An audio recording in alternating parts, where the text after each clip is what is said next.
But so I've been studying through Proverbs, and the big thing in that book is obviously wisdom, knowledge, and understanding. You see that phrase, those words multiple times. But like as I've been going through this book, a big emphasis on everything is the literal, like the words of God, right? And we were talking about this a couple weeks ago, but I'll actually read a couple of the verses. First Samuel chapter 3. Yeah, Mm-hmm. got it right here. First Samuel chapter 3. This is, Samuel's asleep. He hears his name being called. He goes to Eli. Nobody knows what's going on. Finally, they figure it out after 3 times. But First Samuel chapter 3, verse 1, it says, "And the child Samuel ministered unto the Lord before Eli, and the word of the Lord was precious in those days." And again, like we've been talking about wisdom, knowledge, understanding, the words, right? The literal words of God, the words we're speaking, the words we're hearing, all of those things is such a massive deal, right? And again, like you were saying, the times we're living in, that's why people aren't active, right? God's going to use somebody that's already being active. Well, why aren't people active?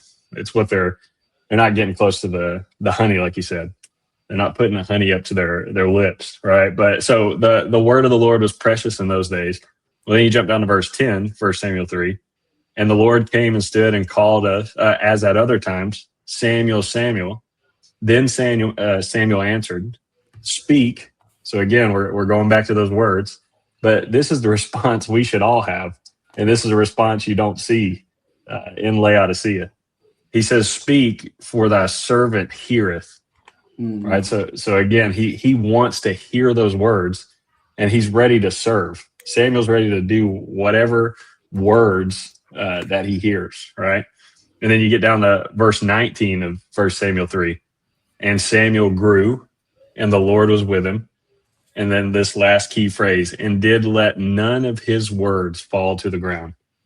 Right. That Samuel was soaking in every single word. He was ready to serve. He wanted to hear from the Lord, and he let none of them fall to the ground. It's like what I'm forgetting the chapter and verse, but it's like what Job says when his words are more necessary than my food, right? Like literal food. It's more necessary than that, right? So, and what we've been talking about with the youth as we've studied through this is like leading up. We're in chapter 6 now, but going through the first few chapters, like it's literally all Solomon wrote the book, right? And through all those chapters, he's saying, "Incline your ear, listen to my words, hold on to these words, keep them close to your heart," and all those things. Why? Well, because the issues of life come from your heart.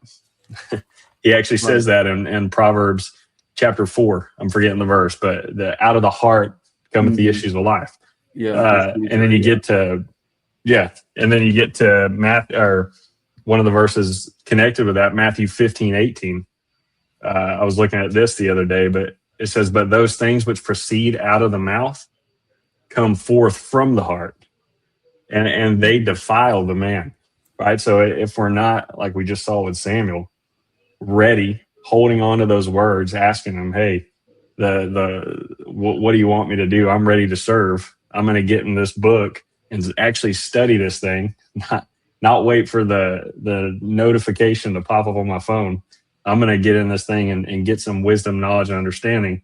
Why? Because the things which proceed out of the mouth come forth from the heart, and the heart is the issues of life. So I got to fill my ears and my strength in my inner, like, what was it? I was thinking of, let's see, I think I got it. Ephesians 3. Like, I was thinking about this the other day. Everybody quotes Philippians 4:13, right? "I can do all things through Christ who strengthens me." Okay, well, what the heck does that mean, right? Like somebody's going through something hard on Facebook, and somebody will comment, "Philippians 4:13. You can, well, whatever, right?" That's all. Okay, well, what does that mean? How does he strengthen me? Well, Ephesians 3, what is it? 6:16, yeah. "That he would grant you according to the riches of his glory to be strengthened by his spirit in the inner man," right? Our body is the temple of he literally dwells in us. the only way to strengthen your inner man is literally to hold on to the words of God, right? We have to, it has to be a daily thing. We always throw out the verses about walking in the spirit and kill the flesh, all those things. Well, that's literally, you're going to walk in the flesh if there's not a time where those words become vital. Those words become super important in your life, right? We gotta fall in love with the words of God Yeah. and want it, like you see Samuel.